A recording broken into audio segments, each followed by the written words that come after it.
Imagine waking up, going to work, earning your salary, and paying your bills. The money pours into your account, but by the end of the month, the balance is back to zero. It immediately leaks right out. You tell yourself the same lie millions of people repeat every 30 days. Next month, things will be different. Next month, I'll finally save. But next month arrives, the exact same sequence plays out, and the account goes back to zero. Take Ahmed, for example. At 25 years old, he had a good job and earned a comfortable salary. He had excellent intentions for his future. Yet Ahmed's finances follow a destructive pattern. He earns enough money to live comfortably, but because his expenses rise to meet every raise, he moves closer to poverty every year. The trap activates the moment Ahmed's salary hits his bank account. For a brief 5-day window, the influx of new capital creates the feeling of wealth. In those 5 days, he orders food delivery. He buys new clothes. He upgrades his phone. He goes out with friends and pays for digital subscriptions he barely touches. None of this makes Ahmed a bad or irresponsible person. He simply operates a system without understanding the underlying mechanics of how money flows.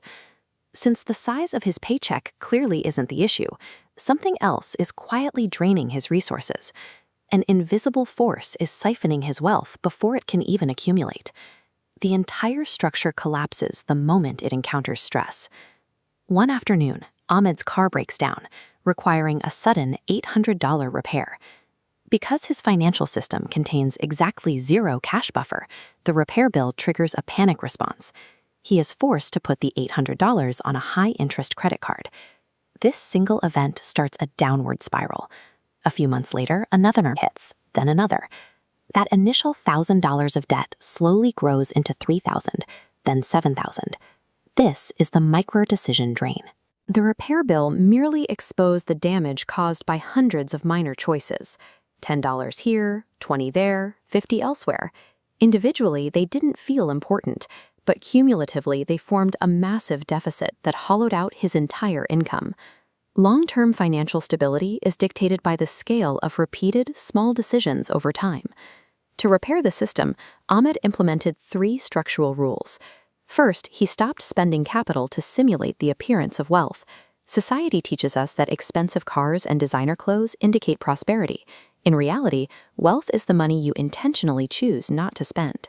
Rule 2 required building a defensive perimeter. Before making any aggressive investments, he accumulated a cash emergency fund.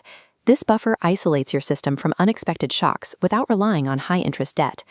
This diagram shows why Rule 3 is critical, rerouting the sequence. Default behavior flows from income directly to spending, leaving savings empty. Reversing this forces the math in your favor.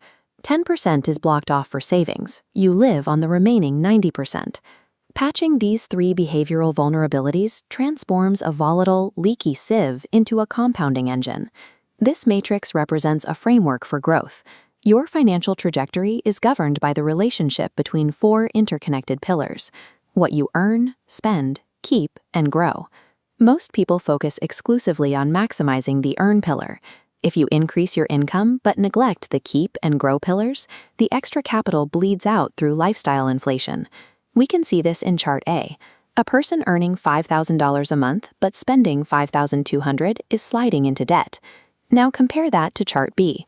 This person earns only half as much at $2,500. But because their spending is capped at $2,000, they retain $500 every month. That retention fuels an upward compounding trendline. A high salary is a powerful tool, but it is rendered ineffective if the system is designed to consume every dollar it receives. If you are starting out, the checklist is straightforward. Spend less than you earn, build a cash buffer, eliminate expensive debt, and educate yourself before you invest. Once that structure is in place, you only need one final ingredient to make the system work: time. You have to step back and let your retained capital grow. Managing finances is not about participating in status games today. The objective is structuring a life where your money provides freedom tomorrow. As the old saying goes, the absolute best time to start managing your money was yesterday. The second best time is today.